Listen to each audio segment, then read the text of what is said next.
externa o que o no la va a pagar.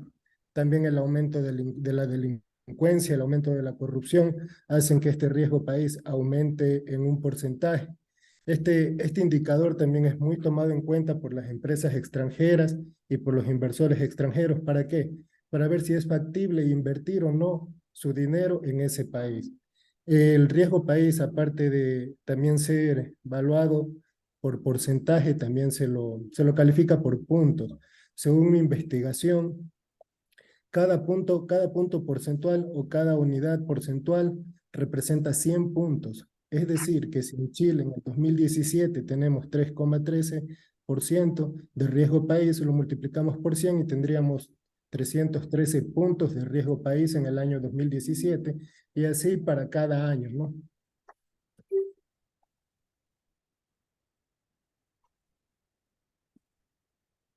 El Producto Interno Bruto, que es el indicador que mide la riqueza de los países. Notamos que debido a la pandemia en el año 2020, el PIB fue de menos 6%, es decir, 25,23 millones de dólares. Pero gracias a la reactivación económica que hubo en el año 2021, este tuvo un ascenso a 11,70%, es decir, 31,67 millones de dólares. Y comparando este año de aquí con los años que se representan aquí en la gráfica, nos damos cuenta que en el 2021, que el 2021 fue el año en el que el PIB tuvo su variación más alta, es decir, ese es el año en el que le fue mejor entre todos los años que están en la gráfica. Fue el año que tuvo más pico el Producto Interno Bruto. Esto se debe a que hubo más ingresos, hubo más consumo, menos gasto público, más inversión, las empresas comenzaron a reactivar su economía, hubo más manufactura de las empresas, más exportaciones. Entonces, por esta razón vemos que el PIB se alzó de menos 6 a 11,70.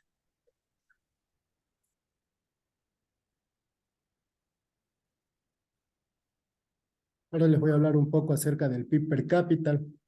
Tomando en cuenta los datos de la gráfica, se puede evidenciar que la variación porcentual del PIB per cápita en el año 2020 fue de menos 11%. Como ya se mencionó, esto es debido a que en el mismo año la tasa de desempleo subió de 7,40% a 10,20%. Entonces creció la tasa de desempleo, las personas no tenían ingresos, también subió, las empresas dejaron de exportar, hubieron más gastos públicos antes que ingresos. Entonces, como vemos, en este año 2020, perdón, el PIB per cápita por cada persona supuestamente era de 12,969 dólares. Este indicador casi no es muy tomado en cuenta porque no da un dato real, ya que si esto fuera real también no hubiera la tasa de desempleo no fuera tan grande. No todas las personas de Chile tienen los mismos ingresos, sino que es por sectores, ¿no? Entonces, por eso el PIB per cápita, que es el PIB, se podría decir por cabeza o por cada ciudadano de la República de Chile, no es real este dato. Entonces, por eso casi no se lo toma en cuenta porque no todos tienen esa cantidad de dinero. A continuación, mi compañera va a seguir con la exposición. El déficit fiscal. En el año 2020, la variación del déficit fiscal fue de menos 1,48 en comparación con el año 2021, que fue la más alta con un menos 2,63. Esto es debido a que los factores como el riesgo país, la tasa de inflación, han aumentado en este mismo año. Por ende, los gastos son mayores que los ingresos. Como podemos observar en la gráfica, desde el año 2017 hasta el año 2021 el déficit fiscal tuvo valores negativos. En el año 2022 tuvo valor positivo que fue de 0,92. El déficit fiscal también podemos medirlo mediante el resultado primario que mira la dinámica de los ingresos y el gasto sin contar con el pago de la deuda pública. El sueldo básico. El sueldo básico es una cantidad fija de dinero que recibe un empleado por prestar sus gastos como pago de trabajo o servicio. Aquí podemos observar en la tabla que en el año 2017 el sueldo básico en Chile es de $410. En el 2018 es de 455,10. En el 2019 de 429,60. En el 2020 de 428,70. En el 2021 de 468,90 centavos, que es el mayor. Y en el 2022 bajó a 430,10 centavos. En el año 2021 el salario básico unificado fue de 468,90. Comparándolo con los años anteriores, es el más alto de Chile. Por esta razón, el IPC tuvo una inflación en aquel año. La tasa de desempleo. La tasa de desempleo se mide el número de personas desempleadas como porcentaje. En el año 2020, la tasa de desempleo fue de 10,20%. Esto es debido a la crisis económica que hubo en este año. Por esta razón, hubo ajustes en la remuneración mensual unificada. Por ejemplo, en el 2019 hubo una remuneración mensual unificada de 429,60 y en el 2020 hubo una remuneración mensual unificada de 428,10. A continuación, mi compañera. Yo les voy a hablar acerca de la inflación anual de Chile. Indicamos que en el 2018 la tasa de inflación fue del 2,2%, levemente superior al 2,4% registrado en el 2017, mientras que en el 2019 hubo un mayor ritmo de crecimiento elevándose al 2,6%. Esto debido a la depreciación del tipo de cambio y aumento de la tarifa de servicio eléctrico, el crecimiento se pudo palpar aún más en el 2020 con un 3% y un 4,5% en el 2021. Cabe recalcar que la inflación ocurre cuando sube el nivel general de precios. En la actualidad se calcula mediante índices de precios, promedios ponderados de los precios de miles de productos individuales. Esto se percibe dicho aumento cuando hay una gran demanda por parte de los consumidores a la capacidad de oferta de los productos, cuando los productos es menor. El balance comercial. La balanza comercial anual de Chile nos indica que en el 2021 Chile registró un aumento en su balanza comercial de 2.859 millones de dólares y un 11,70% de su PIB inferior al aumento alcanzado en el 2021. De 12.695,7 millones de dólares, menos 6% el PIB. La variación de la balanza comercial se ha debido a un incremento de las exportaciones en Chile, pero acompañado de un incremento aún mayor de las importaciones. En la gráfica podemos observar desde el 2017 cómo creció y luego en el 2018 se mantuvo igual que en el 2019 con una poca cantidad de diferencia. En el 2020 podemos observar cómo subió a 12.695,7 millones de dólares y en el 2021 nuevamente bajó. Esto nos dice que aumenta cuando se producen más exportaciones que importaciones y disminuye cuando las compras realizadas en el extranjero superan las ventas en el exterior. La balanza de pagos. En el 2019, el déficit de cuenta corriente de la balanza de pagos se amplió al 14.503 millones de dólares respecto del año anterior, alcanzando los 13.265 millones de dólares. Este resultado fue determinado por los déficits de balanza de servicios y la cuenta de rentas, unidos a las disminuciones de los superávit de la balanza de bienes y las transferencias corrientes. El déficit de la balanza de rentas se debe principalmente al retiro de utilidades provenientes de la inversión extranjera directa de Chile. Aquí en la gráfica podemos observar cómo ha descendido la balanza de pagos. Podemos ver que los gastos son mayores que los ingresos. Dice que si los pagos o inversiones son ingresos de otro país hacia el nuestro, entonces tendremos un saldo positivo. Pero si los pagos e inversiones son realizados de nuestro país hacia el resto del mundo, tendremos un saldo negativo. Como conclusión, tenemos que a pesar de la recuperación de los ingresos, el déficit fiscal alcanzó el 7,7% del PIB en 2021 debido al elevado gasto público. A pesar del uso intensivo de los fondos de ahorro público, la deuda pública alcanzó el 37%, la más alta en 3 décadas.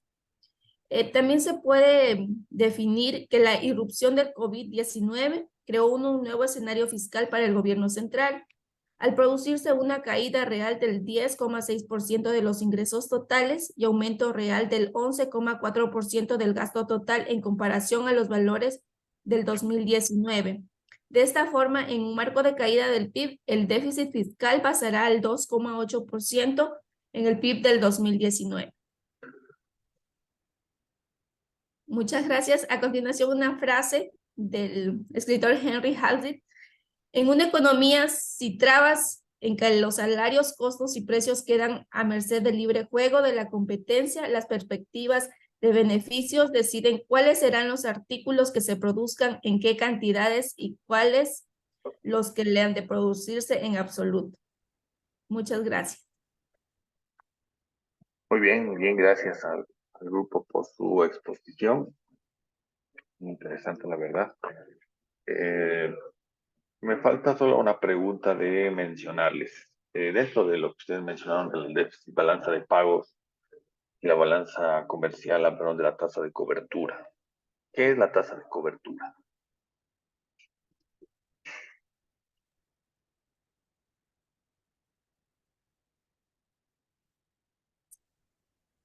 ¿Se me escuchó? ¿Aló? Así sí, ¿Qué es perfecto. la tasa de cobertura? Ajá, ustedes expusieron la tasa de cobertura dentro de la balanza de pagos. ¿Qué es la tasa de cobertura? Dice que es la que cubre lo que son las exportaciones y las importaciones. Ya, sirve para medir lo que es la competitividad y la salida de divisas en un país, ¿sí? Para dar referencia a otro, hacer referencia al otro país que estamos nosotros o que queremos comparar.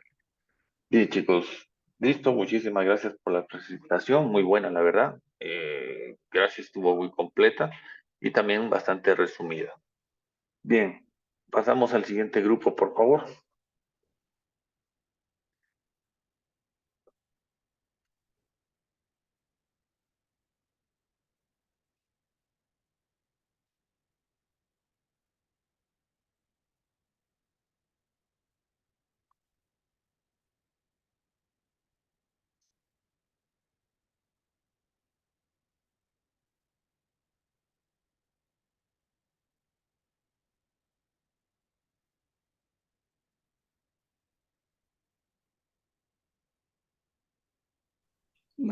Buenos días, ¿sí están visualizando? Sí, puede visualizar. Buenos días con todos ustedes.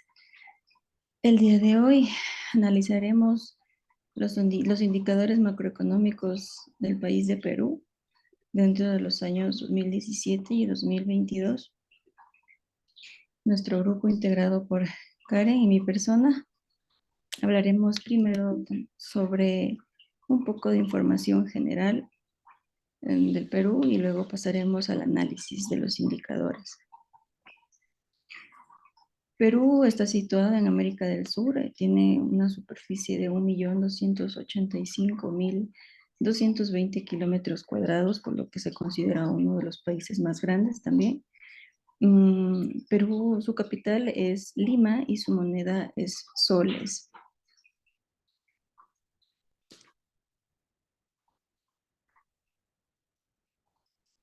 Para analizar los indicadores macroeconómicos debemos conocer que a años de los 80 utilizaron un modelo de intervención llamado intervención del Estado, donde el Estado intervenía en la economía. Pero a base de eso, pues el Perú tuvo una gran crisis durante esos años, durante el año de 1968 a 1990. Pero ¿qué pasó? Después de eso, después de ver esta crisis en el Perú, el gobierno tuvo que realizar un cambio de rol.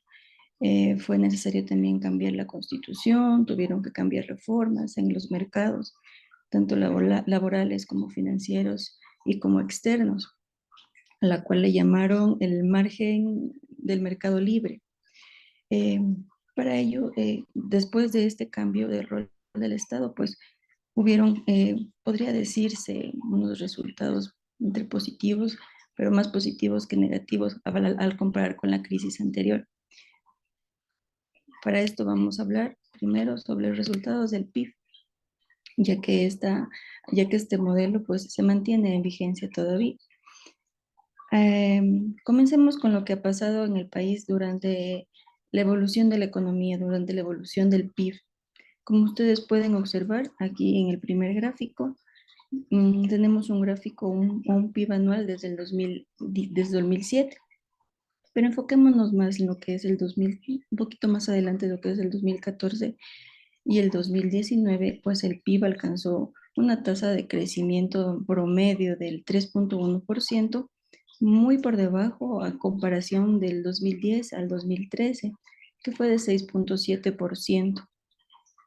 Ya para el año 2020, pues el Producto Interno Bruto a crisis de la pandemia, el COVID, tuvieron pues una caída del menos 11.1%, pero para el 2021 pues el crecimiento del PIB fue de 13.6 respecto al 2020.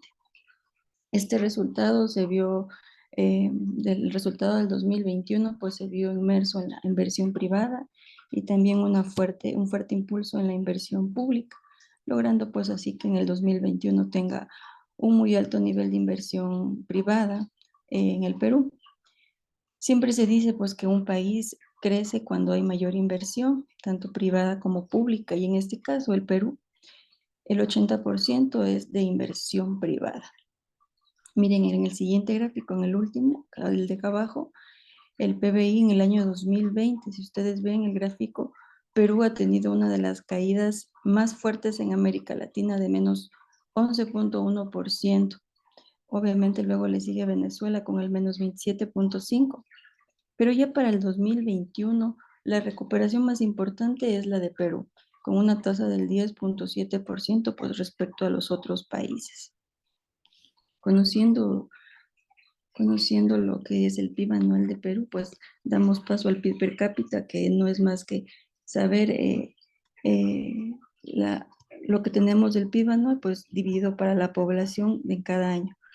Nos vamos a enfocar en los puntos o en los picos, ya sean más altos o más bajos que ha tenido durante los años que hemos estado explicando. En este caso, observamos la gráfica en el 2020. El Perú tuvo 6.308 millones de dólares, pero para el 19 pues fue pues, 7.231. Pues en este caso, como estamos viendo, hay una baja, lo que significa que fue razones del impacto del COVID 2019 pues que provocó esta disminución para el 2020 en menos 12%, como observamos aquí en la tabla, el cual fue destacado pues como la tasa más baja en las últimas 3 décadas debido a esta pandemia. También el gobierno por eso tuvo que hacer muchas medidas, cierre de fronteras, confinamiento regional, en fin, provocó con esto pues el cierre de muchas empresas y por ende también el resultado en los diferentes indicadores macroeconómicos. Continuando pues con lo que es la inflación, tenemos aquí, nos vamos a enfocar, primero veamos este gráfico de la derecha. Les puse este gráfico para conocer un poquito cómo ha ido evolucionando, como les comenté al inicio, sobre los modelos que se fueron implementando durante los años. Estamos viendo que en el 2016 al 2020, el promedio de la inflación fue de 2.4%, después de haber tenido una hiperinflación en los años de 1991 a 1995, que fue este modelo que les decía que lideraba el Estado. Pero ya con el cambio de modelo ya al 2016, como repito, y hasta el 2020, pues hubo esta inflación pequeña, ya se pudo disminuir. Vamos a enfocarnos en este gráfico ya para el 2017. Prácticamente la variación fue de 1.3%, siendo esta una inflación, una de las inflaciones más bajas, una de las inflaciones más bajas desde el año 2009, debido pues a la menor variación de precios, en los grupos de alimentos y al choque de ofertas que afectaron obviamente a los precios en los productos agrícolas. Como estamos observando aquí la inflación en este gráfico, es una de las más bajas con respecto al hablar de Perú. En el 2019 tenemos el 1.9% y en el 2020, pues obviamente muy debajo por los países, estamos viendo que es la inflación, y en el 2020 pues hubo un 2%, obviamente pues por lo que es la pandemia, que llevó pues a la actividad económica a estar muy por debajo del potencial y ejercer muchas presiones para un descenso en los precios. Pero ya para el 2022, como observamos aquí, también pues se ubicó en 1.8%, ya pues continuó siendo afectada por la pandemia, por los precios muy altos de los precios internacionales de alimentos y energía, así también como el impacto de mayores costos, como es la del transporte, que como observamos también a la par el IPC sin alimentos y energía fue subiendo, como también los alimentos y energía. Por tal razón, el resultado en agosto del 2022 fue de 8.40%. La balanza comercial. Como sabemos, la balanza comercial se rige con respecto a las exportaciones y a las importaciones. Cuando se exporta es cuando la economía de un país o cuando se eleva, cuando más vende. Por tanto, la balanza comercial es muy exportadora en un país y pues tiene mucho dinero dentro del mismo. Vamos a analizar los puntos más bajos y puntos más altos. Como observamos en esta imagen, vamos a analizar lo que es la balanza comercial con un registro de 14.833 millones en el 2021. Perdón, primero hagamos este de aquí. Ay, perdón. Ahí. Hablemos primero del 2019, pues, perdón, del 2017, que tuvo, podríamos decirle, una mayor exportación y una mayor importación. Pero ya para el 2021, ¿qué fue lo que pasó? Eh, Perdón, para el 2020, pues los volúmenes de exportación e importación ya disminuyeron. Por tal razón, la balanza comercial registró un valor de 7.750 millones, pues que reflejó en los principales impactos de la crisis asociada con el COVID. Las actividades locales le afectaron, les afectó la demanda interna y externa, pero ya como estamos observando para el 2021 pasó a una balanza comercial, se recupera con un registro de 14.833 millones, por lo que las exportaciones y las importaciones aumentan, pues resultado de la recuperación de la actividad económica y de la demanda interna. Como observamos aquí, hicimos un análisis de las exportaciones, importaciones, y para ello pues realizamos la diferente fórmula, exportaciones menos importaciones, dándonos pues el resultado anual de la balanza comercial en los diferentes años. Pasamos a la balanza de pagos, que pues no es más que nos permite evaluar la salud económica de este país, pues que tiene la capacidad de respuesta frente a la crisis económica. En este caso, como estamos viendo, nos vamos a enfocar en dos puntos, en los altos y en los bajos de la balanza de pagos, dentro de la cual tenemos la cuenta corriente, hablaremos y de la cuenta financiera también. Para la cuenta corriente, la balanza de pagos tuvo ciertas variaciones durante el 2017 y 2019, pues registrando un mayor déficit. En la cuenta corriente de la balanza de pagos, ya para el 2020, como estamos observando en esta imagen, se registró ya un superávit de 1.2% del PIB. Este resultado fue pues, el impacto de la contratación de utilidades en las empresas de inversión directa extranjera y una débil demanda interna sobre las importaciones, también la recuperación de los términos de intercambio para este resultado. En cambio, a la cuenta financiera registra, la balanza de pagos registra que tenemos durante el 2017, como estamos viendo en estas imágenes, en esta gráfica de acá, en el 2017 y 2018 hubo un flujo positivo, pero para el 2019 estamos viendo un incremento del 10.54%, que ha sido la mayor inversión directa extranjera y de cartera en el país, pues por los activos públicos y al igual también que que en el 2020, como estamos observando la imagen, también hubo, pues estuvo a la par, ¿no? Con el 2000, con el 2019, y ya para el 2021 eh, se registra un mayor financiamiento del exterior, pues es decir, un incremento de la posición en la deudora neta de 15.627 millones, que es equivalente al 6,9% del PIB.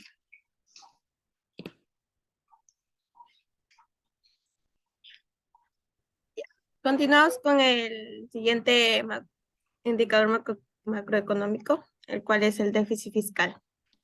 Si un gobierno incurre en un déficit fiscal, esto implica que la deuda aumenta. Como las cuentas fiscales no se pueden mantener en déficit fiscal permanentemente, en algún momento se vuelve necesario realizar un ajuste fiscal. Esto lo hacemos mediante recortes de gastos o aumentos en la recaudación para lograr así frenar la acumulación de la deuda. Entre el año 2017 y 2022, el déficit fiscal de Perú ha tenido diferentes cambios.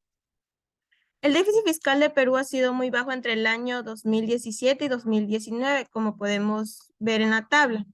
Pero debido a la pandemia COVID-19 se dieron estímulos fiscales grandes, como la medida temporal de la recaudación de los pagos del impuesto a la renta, la transferencia a las familias, y la menor actividad económica también tuvo como consecuencia una menor recaudación. Así, estos factores hicieron que el déficit fiscal para el año 2020 sea de 8,32% del PIB, mayor en 6,96 puntos porcentuales del año anterior, tanto por las medidas transitorias de gastos e ingresos para mitigar el impacto del COVID-19. El déficit fiscal del 2020 es el más alto desde el año 1990.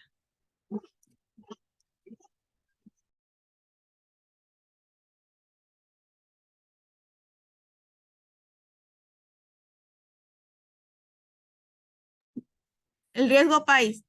El riesgo país es un índice económico diseñado para medir el riesgo que representa un país para los inversores extranjeros.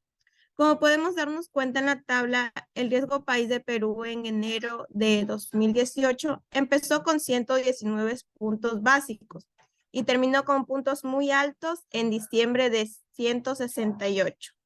Para el año 2019, los puntos de riesgo país fueron de 145, pero al cierre de diciembre bajó demasiado a 107 puntos básicos.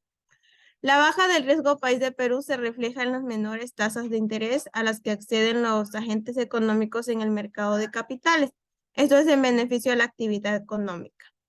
El riesgo país de Perú en el inicio del 2020 empezó con 122 puntos y terminó con 132. Su punto más alto de ese año fue en marzo con 372 puntos, como podemos ver en la gráfica de la derecha. Esto se debe al efecto de la pandemia COVID-19. El riesgo país de Perú fue subiendo y bajando en el pasar de los meses. Y en enero del 2022, el riesgo país empezó con 186 puntos y terminó con puntos muy altos en diciembre de 194. En ese año, Perú reportó el riesgo más bajo de la región, seguido por Brasil y Colombia.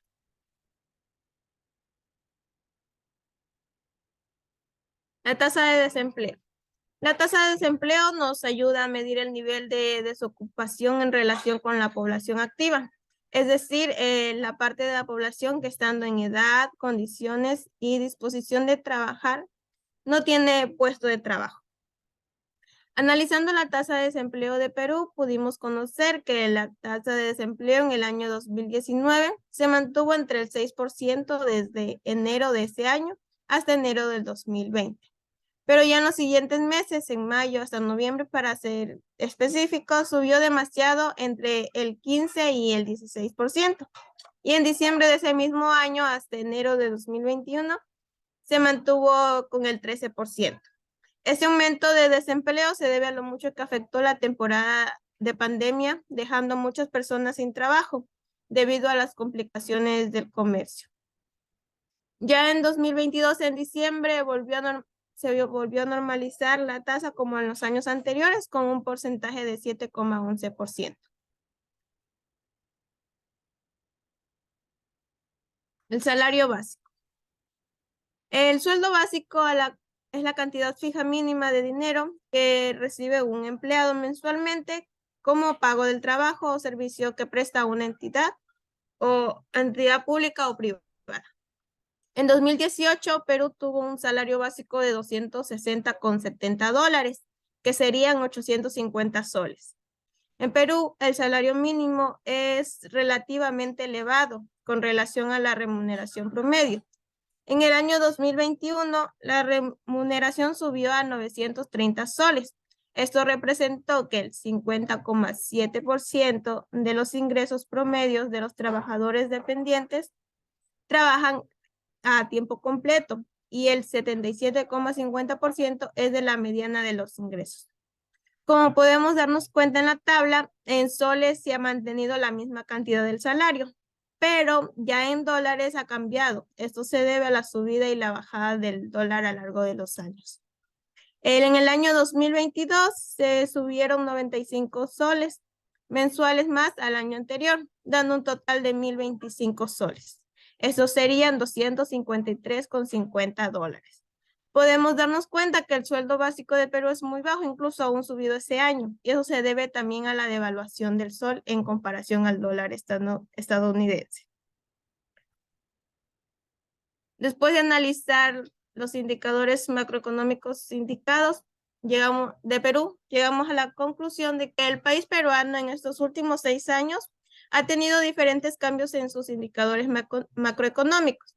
Algunos años más favorables que otros, pero en lo que sí coinciden es que en la época de la pandemia, entre el año 2019 y 2021, el país salió perjudicado de distintas formas, como pudimos ver en el déficit fiscal, en la tasa de desempleo que subió demasiado los años anteriores. Pudimos conocer también el sueldo básico de Perú, donde se ve que es muy bajo, incluso aún subido en el año 2022.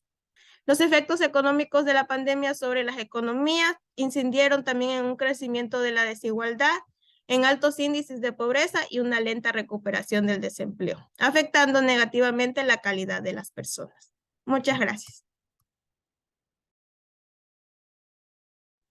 Bien. Eso con confeti. Muy bien. Gracias, chicos, por la presentación. La verdad, muy bien depurada. Igual han hecho las dos compañeras, María José como Karen.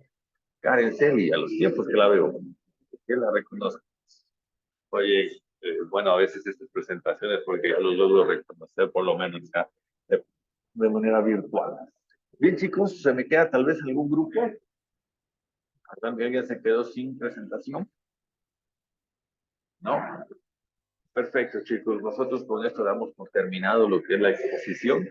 Espero que hayan aprendido a analizar los indicadores macroeconómicos. Espero que se hayan empapado de la realidad de cada país, que tampoco vivimos como nos pintan los políticos, sino que ya hacemos una comparación más a profundidad de lo que nosotros estamos viendo. ¿Sí? Al igual que cuando ustedes escuchen estos indicadores en la televisión, en algún medio de comunicación, no se les haga raro, sino que ustedes también aprendan a diferenciarlos e interpretarlos de la mejor. ¿Sí? Espero que este curso de macroeconomía les haya servido, les haya ayudado, sobre todo les haya despertado el interés de investigar y de saber y conocer un poco más de la realidad que pasa en nuestro país y también en lo que pasa en la región y en el mundo. ¿Sí? Así que, chicos, yo primero que nada quiero felicitarles porque han hecho un buen trabajo. La verdad es que es un trabajo titánico lo que ustedes han levantado, información hasta vida y por haber.